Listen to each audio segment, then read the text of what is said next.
네, 반갑습니다. 잘 오셨습니다. 우리 앞뒤 좌우로 인사하겠습니다. 반갑습니다. 잘 오셨습니다. 네. 네, 잘 오셨습니다. 린스를 했는데도, 네, 우리 푸석푸석합니다. 머리가 좀 길어져가지고, 네, 그렇습니다. 설교자로서 늘 설교를 하고 또 삶을 살면서 늘 고민하고 중요하게 생각하는 것 중에 한 가지가 시대의 말씀이 어디 있을까라는 늘 고민을 하게 됩니다. 모든 말씀이 우리에게 필요합니다. 필요한데 그 말씀 중에 특히 우리에게 주시는 말씀이 무엇일까? 그것이 늘 고민 중에 한 가지입니다. 하나님께서는 우리의 인생을 위해서 큰 청사진을 보여주십니다. 우리가 어떻게 살아야 되는지 큰 목표를 알려주시고 그 중간중간에 말씀을 통해서 이정표를 주십니다. 오른쪽으로 갈지 왼쪽으로 갈지 그 이정표에 대한 말씀, 이 시대의 말씀이 어디 있을까 늘 하게 됩니다. 하나님께서는 언약이라는 큰 청사진이 있으면 그 언약 백성으로 살아가는 그 이정표에 대한 시대에 대한 말씀을 주십니다. 성경을 보다 보면 이러한 사실이 더욱더 명확해지는 것을 볼 수 있습니다. 이집트에서 출애굽하고 나서 하나님께서는 그 이스라엘 백성들이 광야를 지나면서 늘 하나님을 신뢰할 것에 대한 말씀을 반복하면서 말씀하십니다. 광야의 시절 동안 하나님을 계속 의지하고 하나님을 믿고 하나님을 따를 것에 대한 강조점이 있다면 또한 가나안을 앞두고서는 하나님께서 그들의 믿음에 대해서 내가 너희들에게 줄 것이다. 가나안을 줄 것인데 나를 잘 섬겨라. 여호와를 섬겨라. 라는 것에 대한 강조점을 계속해서 반복하고 또한 가나안에 들어가기 전에 두려워하는 백성들에게 두려워하지 말라라는 말씀을 반복해서 주시는 것을 볼 수가 있습니다. 그러니까 광야에 써 있었던 말씀이라기보다는 가나안에 들어가기 또한 전에 주셨던 말씀이고 가나안에 들어가서는 가나안에 들어가서 이스라엘 백성들이 하나님을 섬기는 일에 소홀해지기 시작했습니다. 그래서 그들에게 왕이 없으므로 자기의 소견에 옳은 대로 행하였더라. 그러니까 내가 복음이지 않습니까? 하나님의 복음을 따르지 않고 자신의 복음을 따르는 그 상황들을 보면서 하나님께서 계속해서 그들에게 돌아와서 여호와를 섬길 것에 대한 강조점들을 말씀하시는 것을 볼 수 있습니다. 늘 큰 하나님의 언약이라는 역사가 있으면 그 시대에 주시는 말씀들이 있습니다. 그 말씀들을 늘 살피는 고민을 하게 되는데 그러면서 제 안에 이제 가진 좀 생각이 뭐냐면 요즘 시대에 어떤 시대일까에 대한 고민이 답이 그 사사시대의 신앙이 우리 삶에 깊이 자리를 잡았다라는 생각을 하게 됩니다. 단순히 사사시대의 악한 그 시대를 닮아서 오늘 그렇다라는 것이 아니라 그걸 넘어서서 사사시대의 특징이 뭐냐면 갈팡질팡한 신앙입니다. 여호수아가 마지막으로 이제 죽기 전에 이스라엘 백성들에게 여호수아 24장 15절에 이렇게 말씀합니다. 만일 여호와를 섬기는 것이 너희에게 좋지 않게 보이거든 너희 조상들이 강 저쪽에서 섬기던 신들인지 아니면 또는 너희가 거주하는 땅에 있는 아모리 족속의 신들이든지 너희가 섬길 자를 오늘 택하라. 오직 나와 내 집은 여호와를 섬기겠노라 하니. 그러니까 지금 이스라엘의 신앙이 갈팡질팡하는 겁니다. 여호와를 섬길 것인지 아니면 그 땅의 신을 섬길 것인지. 근데 그 신앙의 그 싹을 틔우기 시작했는데 여호수아가 죽고 나서 사사시대에는 그 싹이 이 꽃을 피우고 열매를 맺기 시작했습니다. 갈팡질팡한 신앙입니다. 왜 그러냐면 이스라엘 백성들이 현실을 보다 보니까 그런 상황들이 일어났습니다. 우리도 이제 현실에 많이 매이게 되는데 이스라엘 백성들이 그들의 원래 이제 일들은 무엇이냐면 목축업이었습니다. 양들을 끌고 염소들을 끌고 소를 끌고 그래서 그 동물들을 통해서 얻는 것들, 음식들, 옷들 그것도 팔아서 물물 교환해서 또 그 삶에 필요한 것들 그런 삶을 살았습니다. 그러다가 이제 가나안에 들어와서 입성해서 이제 어느 정도 시간이 지나면서 정착하는 중에 완전한 정복이 이루어지진 않았지만 정착 중이었습니다. 그 정착 중에 보니까 가나안의 사람들은 굉장히 안정적인 겁니다. 그들은 밭을 일고 와서 곡식을 내어서 곡식의 특징이 뭐냐면 저장이 가능합니다. 추수 때 곡식을 거두어서 저장해 두었다가 곡식이 없을 때에 그리고 또 이스라엘의 또 특징 중에 한 가지가 그 팔레스틴 지역의 특징 중에 한 가지가 곡식을 거두고 나면 곡식이 끝날 때쯤에 오순절 이제 그쯤에 됩니다. 그 이후로는 또 열매들이 열리기 시작합니다. 그러니까 열매들로 그 물이 없어질 때 그 해갈도 하게 되고 음식도 먹게 되고 그래서 이제 또 그걸로 버티다가 겨울을 지나면서 또 곡식 먹고 또 여름이 지나게 되고 계속 이 반복을 하는 것을 보게 되는 겁니다. 그런데 문제가 뭐냐면 그렇게 안정적인 삶을 살아가는 가나안 백성들을 보는데 가나안의 백성들이 섬기는 신이 바알과 아세라 신인 겁니다.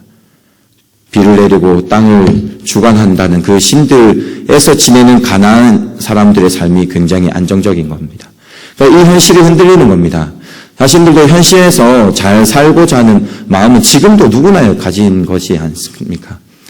잘 살고 싶고 편안하게 살고 싶고 안정적인 삶을 살고 싶은데 가나안 사람들이 그렇고 그 사람들이 섬기는 신이 바알 신인 겁니다. 아세라 신인 겁니다. 그래서 이 갈팡질팡하고 있는 신앙입니다.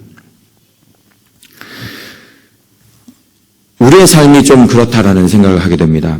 언약 백성들이 하나님을 찾지 않고 다른 신을 찾았듯이 그 현실에 의해서 우리는 그 다른 신을 찾지는 않습니다. 어릴 때부터 잘 배웠고 기독교의 문화 자체가 여호와를 섬기는 것, 유일신을 섬기는 것, 그리고 새로 전도되시는 분들도 그것을 알고 오는 거기 때문에 우상을 섬기는 일에는 우리는 그렇게 목을 매지는 않습니다. 그러나 생활, 현실, 직장, 공부, 자녀, 양육, 가정생활 여러 가지 현실 중에서 우리에게 나타나는 특징 중에 오늘날에 나타나는 특징 중에 한 가지는 여호와 하나님을 잘 찾지 않는다라는 겁니다. 우리 삶에서 기도가 잘 없다라는 것입니다. 우상을 섬기지는 않지만 여호와 하나님을 그렇게 찾지 않는 그 삶을 보게 됩니다. 또한 삶의 기준을 세우기 위해서 우리에게는 말씀이 필요한데 말씀이 있는 것이 생각보다 쉽지 않다라는 것입니다. 왜 그럴까? 왜 우리에게 이러한 신앙의 위기가 있을까?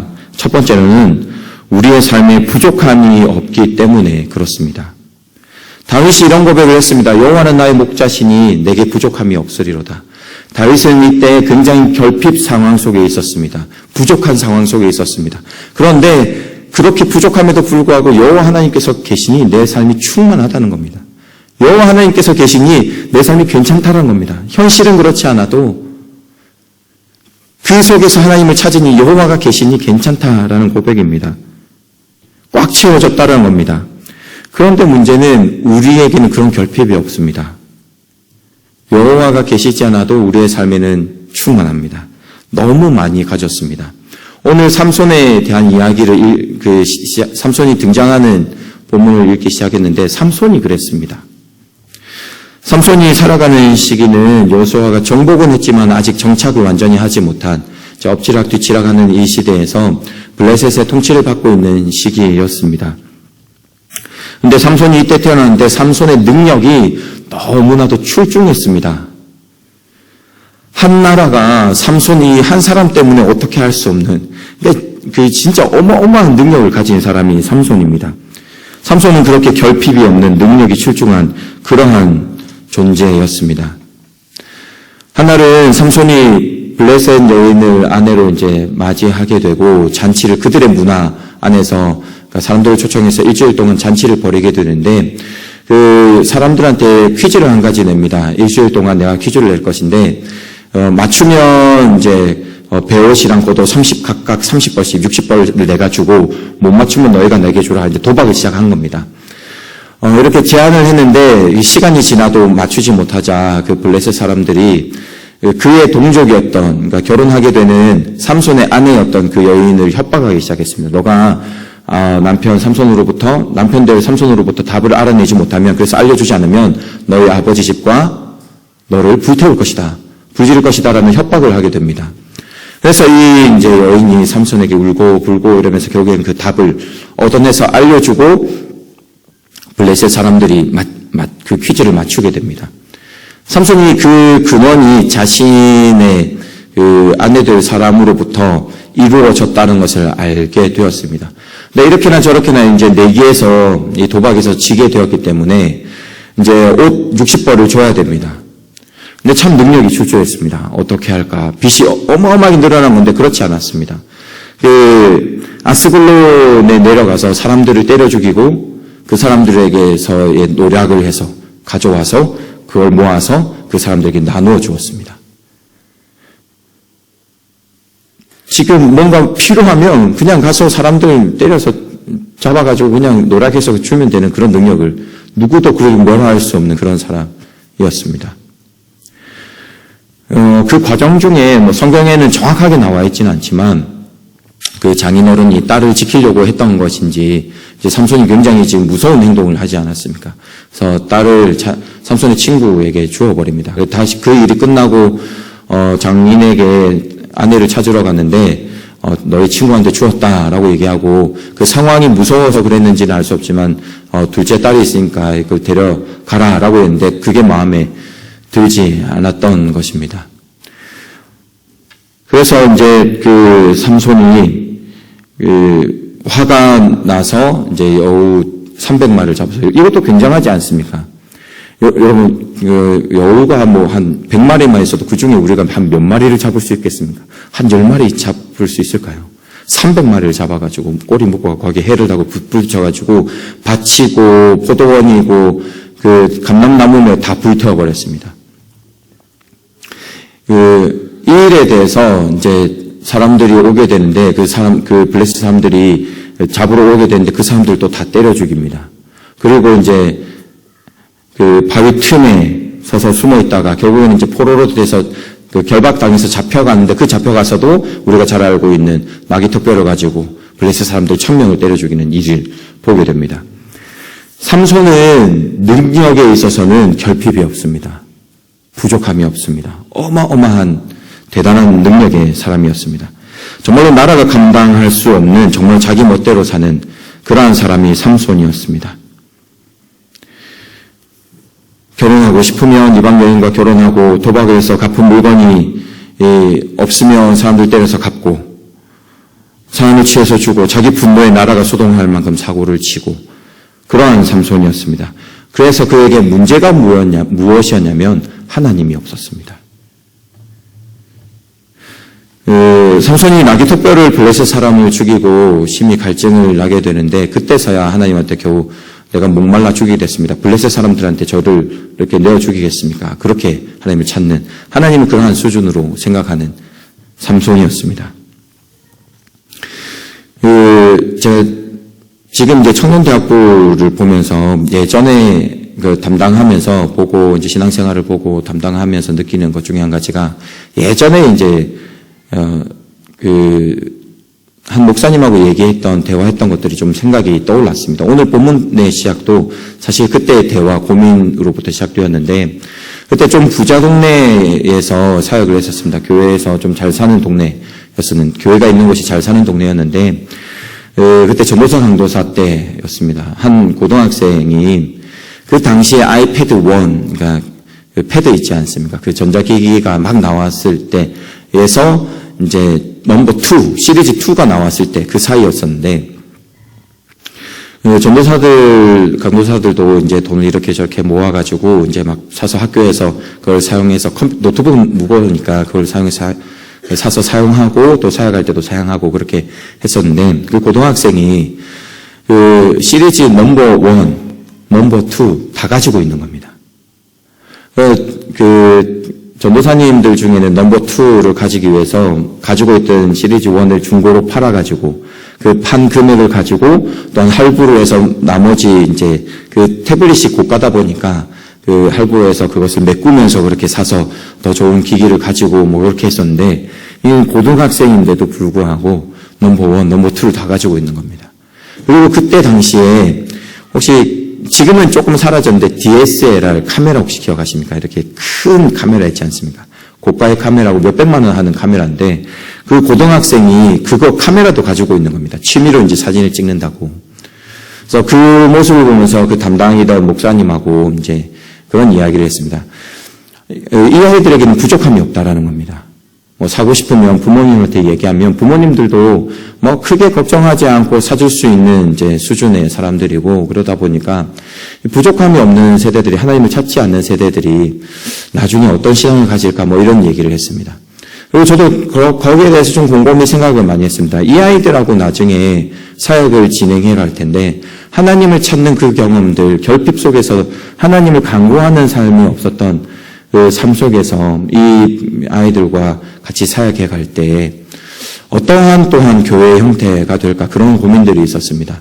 지금 청년대학부를 보면서 초등부를 또 담당했을 때도 그렇고 부족함이 없는 이 세대와 어떻게 사역을 할까 좀 그런 고민을 하게 됩니다. 삼손과 같이 우리의 능력으로 지금 시대를 그냥 편안하고 안전하게 살아갈 수 있는 그러한 시대입니다. 이게 신앙이 참 위기인 것 같습니다. 하나님을 찾을 이유가 없다라는 것이 참 신앙의 위기입니다. 우리가 지금 어려운 시기를 보낸다고 하지만 여기 있는 저와 이제 여러분들이 잘 아시겠지만 사실은 이 시대가 정말로 부족함이 많은 시대입니까? 제 생각은 그렇지는 않습니다. 뭐냐면 이걸 잘 구분해야 되는 것 같습니다. 다른 사람들보다 자녀를 더 학원에 못 보내는 상황들, 다른 사람들보다 더 큰 집을 사지 못하는 것, 다른 사람들이 가진 차보다 더 좋은 차를 가지지 못하는, 그러니까 지금 더 좋은 것을 가지지 못하는 거기에 대한 상실의 시대이지 부족한 시대는 아닙니다. 여러분, 오늘 우리가 밥을 보통 두 끼 먹는 분, 한 끼 먹는 분들은 다이어트를 위해서 그렇지 정말로 밥 먹을 게 없어서 굶지는 않는 시대입니다. 잘 이것을 분별해야 됩니다. 상실의 시대입니다. 이것을 가지기 위해서 우리는 우리의 능력을 더 키우려고 합니다. 돈을 가질 수 있는 능력들, 거기에 하나님이 없습니다. 이 시대를 잘 보셔야 됩니다. 둘째는 결핍이 있어도 그 결핍을 깨닫지 못하는 시대인 것을 보게 됩니다. 왜 하나님을 찾지 않을까? 부족함을 모르는 시대인데 결핍, 하나님을 찾는 결핍이 없어진 걸 모르는 세대, 그러한 시대입니다. 우리의 능력으로 살아가려는 시대, 하나님께서 도와주시는데도 불구하고 도우심의 손길이 있음에도 불구하고 그것을 찾지 않는 그 결핍이 있는 시대입니다. 삼손이 능력을 출중하여서 하나님의 그 필요없는 충만한 삶을 살아갔지만 삼손에게 가장 심각한 결핍은 하나님을 찾지 않는 것이었습니다. 한 나라가 두려워하는 거대한 힘을 가진 능력을 가진 존재였지만 그에게 심각한 것은 그의 삶의 주인의 자리는 그였습니다. 삼손 자신이었습니다. 하나님이 결핍이 있었음에도 삼손은 그것을 깨닫지 못했습니다.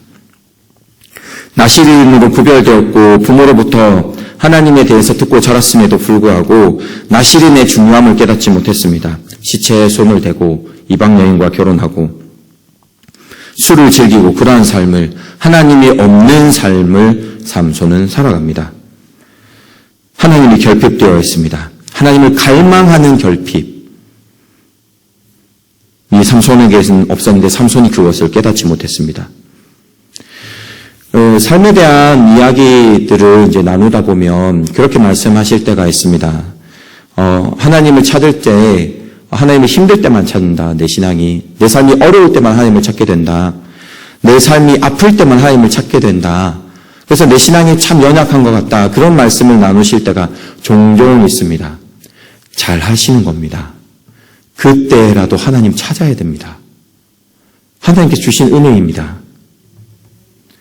삼손이 사자가 자기에게 왔을 때, 물론 젊은 사자입니다. 그 성체의 사자는 아니었던 것 같고, 그렇다고 어린, 귀여운 사자는 아니었던 것 같습니다. 어느 정도 큰 사자였던 것 같은데, 생명의 위기의 상황이었습니다. 근데 삼손이 그때 하나님을 찾는 모습이 없습니다. 생명의 위기에도 자기 능력으로 해결할 수 있다 생각했습니다. 근데 참 능력이 출중하다 보니까 결국에는 사자의 입을 찢어서 자신이 승리하게 됩니다. 하나님께서 도와주시지 않았다라고 생각하기 때문에 하나님께 영광을 돌리지 않습니다. 자신의 능력이라고 생각합니다. 블레셋 사람들이 자신의 장인과 그리고 그 여인을 불태웠습니다. 그 결혼을 하려고 했던 여인을 불태웠습니다. 그러자 거기에 분노하여서 블레셋 사람들을 가서 때려 죽이기 시작했습니다. 그리고 나서는 삼손이 조금 두려웠던 마음이 있었던 것 같습니다. 에단 바위 틈에 숨었는데 바위 틈에 숨은 것은 방어를 위한 겁니다. 여럿을 상대할 때 조금씩 들어와야지 상대할 수 있지 않습니까? 그런데 여기 에담이라는 것이 오늘 보면 에탐이라고 나오는데 지역 이름이기도 하고 에탐이라는 이 단어가 그 매가 머무른 앉은 장소라는 의미가 있습니다. 그러니까 아마도 추정하기로는 조금 언덕에 있는, 그러니까 뭔가 상황을 살필 수 있는 장소에 이 바위가 있었던 것 같습니다. 그 바위 틈에, 그러니까 자신을 방어할 수 있는, 자신이 다 해결할 수 있다라는 것은 아니고 어느 정도의 피한 처에 있는 그 상황에 있었습니다. 그 두려운 시기에도 삼손은 하나님을 찾지 않습니다. 근데 거기에 있다가 이제 나라가 소동이 되니까 그 같이 있던 이제 유다 사람들이 올라와서 삼손을 내어줍니다. 너가 안 가면 이제 나라의 전쟁이 하고 우리 민족이 죽는다. 그래서 삼손을 결박하여서 그 삼손을 블레셋 사람들에게 넘깁니다. 근데 그때 성경에 어떻게 기록되어 있냐면 하나님의 영이 임하시니라고 기록되어 있습니다. 하나님의 영이 삼손에게 갑자기 임하시매라는 기록과 함께 삼손이 그 결박을 풀어버리고 나귀 턱뼈로 사람들을 1,000명, 1,000명일 수도 있고 정말로 어마어마하게 많은 숫자라는 의미일 수 있습니다. 그 사람들 죽이고 나는데 그때 삼손이 무엇이라고 고백하냐면 나귀의 턱뼈로 내가 1,000명을 죽였도다. 자신의 능력이라 생각합니다. 하나님이 없습니다. 위기의 상황에서도 도우시는 하나님이 삼손에게는 보이지 않습니다. 찾지 않습니다.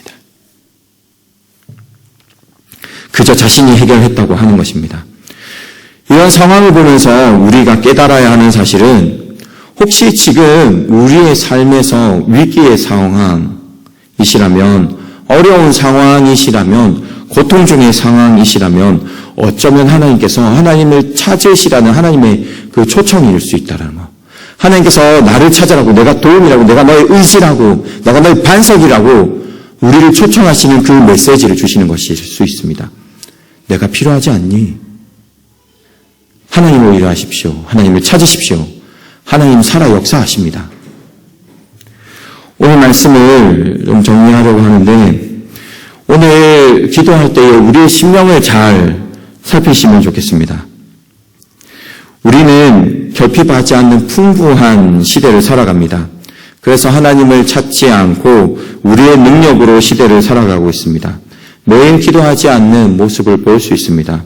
우리의 삶을 살아가는데 우리의 더 부요함을 채우는 것에 사실은 돈이 많은 역할들을 합니다.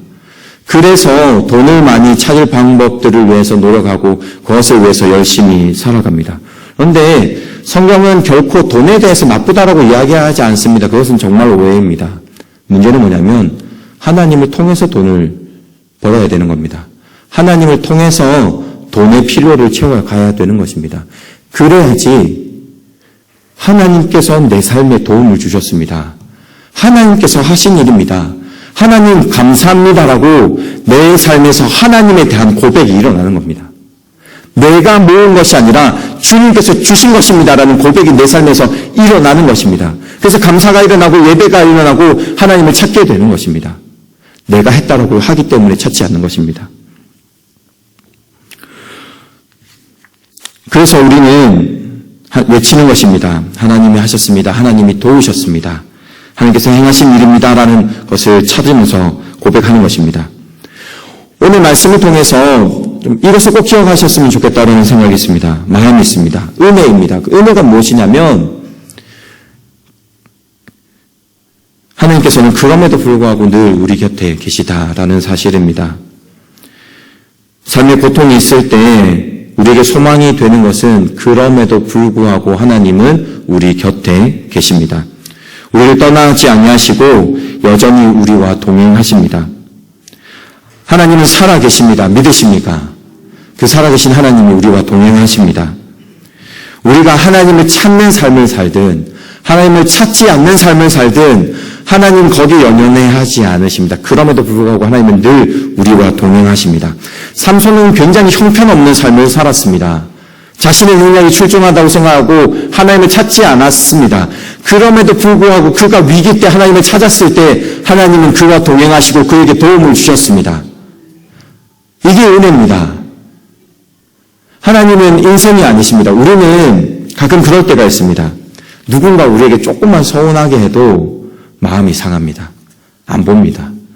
연락도 안 하고 대화해도 그냥 얼버무리고 인사도 안 하고 그냥 그게 우리의 인생입니다.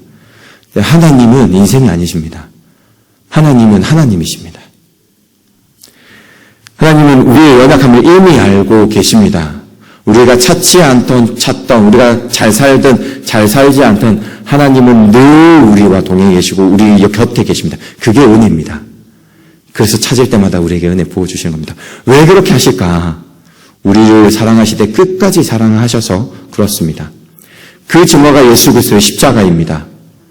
십자가를 우리에게 주신 것은 우리가 굉장히 잘 살고 있을 때 하나님께서 십자가를 우리에게 허락하신 것 아닙니다. 매일 성경을 30장, 50장 읽고 막 백독하고 막 이럴 때 십자가를 우리에게 주신 게 아닙니다. 새벽기도 하고 금식기도 하고 시간마다 기도하고 늘 교회에 살고 늘 하나님을 전도하고 그럴 때 십자가를 우리에게 주신 것이 아니라 하나님께서 우리에게 십자가를 주셨을 때는 죄인 중에 괴수일 때 우리에게 십자가를 허락해 주셨습니다. 그게 은혜입니다. 우리가 여전히 그렇게 살고 있다가도 하나님을 찾으실 때 하나님 우리와 은혜를 부어주십니다. 그게 은혜입니다. 하나님께서 동행하시는 것, 임마누엘 하시는 것, 이 은혜를 깨닫고 사랑이 충만한 삶을 살아가시는 저와 여러분들의 삶이 되기를 축복합니다.